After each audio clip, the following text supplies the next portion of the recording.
हाय, तो मैं स्कूल से आ चुकी हूँ। अभी मैं पढ़ने के लिए बैठने वाली हूँ एंड अभी समथिंग 5 o'clock हो चुके हैं एंड मेरे प्री एनुअल एग्जाम्स चल रहे हैं। मेरे को उसके लिए प्रिपेयर करना है और साथ में मैं इस वीडियो में आपको थोड़ी सी सिलेबस अपडेट भी देने वाली हूँ।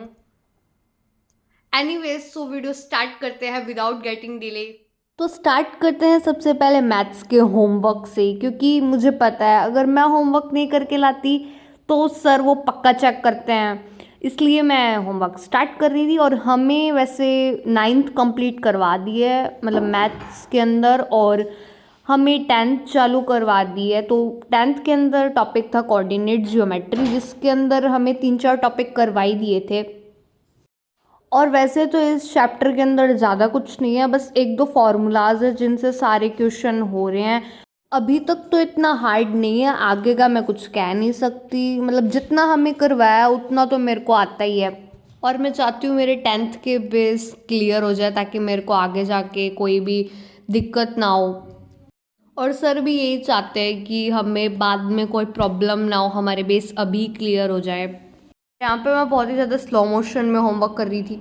फिर मुझे याद आया कि मेरा प्री एनुअल एग्ज़ाम भी है नेक्स्ट डे, तो मुझे उसके लिए भी प्रिपेयर करना है।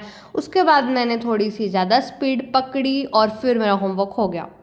अब स्टार्ट करते हैं साइंस से। जैसा कि मैंने आपको पहले बताया कि हमारे प्री एनुअल एग्ज़ाम चल रहे हैं, तो नेक्स्ट डे था हमारा साइंस का और हमारे साइंस में ये सिलेबस था।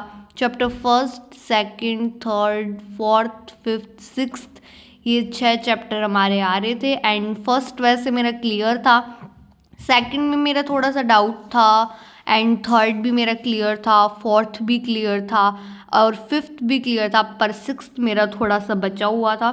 तो अभी स्टार्ट करते हैं चैप्टर 6 से, जिसका नाम है टिश्यू।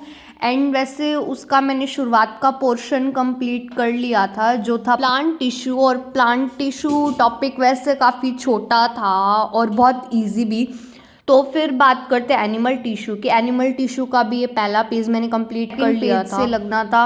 एंड इसके अंदर मतलब हर चीज़ के इतने सारे पार्ट्स हैं और हमें तो इतना ज़्यादा लेंथी कराया हुआ है ना कि मेरे को एक टिश्यू याद करती हूँ तो मैं दूसरा भूल जाती हूँ, दूसरा याद करती हूँ तो तीसरा भूल जाती हूँ, और उसके अलग अलग फंक्शंस याद करने पड़ते हैं और लोकेशन भी अलग से याद करनी पड़ती है।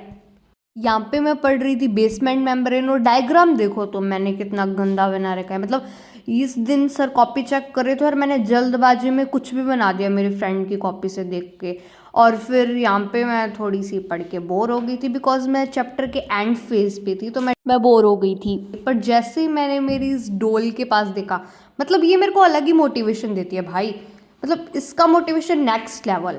फिर बात करते हैं हम मेरे सिलेबस अपडेट की। तो सबसे पहले शुरुआत करते हैं एसएसटी से। तो पॉलिटिक्स के अंदर चैप्टर है हमारे 5, जो हमें पाँचों के पाँचों ही कराए हुए हैं, और सच कहूँ तो मुझे पाँचों ही नहीं आते हैं। फिर बात करते हैं हिस्ट्री की, और हिस्ट्री में थे हमारे 5 चैप्टर और हमें करवाए हैं 3, और मुझे ये तीसरा वाला तो बिल्कुल भी नहीं आता, और दूसरे वाला तो फिर भी मेरे को अच्छा खासा आ जाता है, और पहला भी मेरे को अच्छा खासा आता है, पर ये तीसरा तो मेरे को बिल्कुल भी नहीं आता। फिर बात करते हैं जियोग्राफी की। तो जियोग्राफी में हमारे चैप्टर हैं 6 और हमें 6 के 6 करवा दिए हैं, और मुझे इनमें से 2 चैप्टर आते हैं, वो भी लास्ट के। मतलब ऑल ओवर एसएसटी में मेरे को 5 चैप्टर आते हैं। और फिर बात करते हैं मैथ्स की। तो मैथ्स में हमारे 12 चैप्टर और हमें 12 के 12 चैप्टर करवा दिए हैं। और फिर बात करते हैं साइंस की। तो साइंस में हमारे 11 चैप्टर है जो कि हमें कंप्लीट करवा दिए हैं। So yeah that's all for today's video. I hope you like it. Bye, thanks for watching.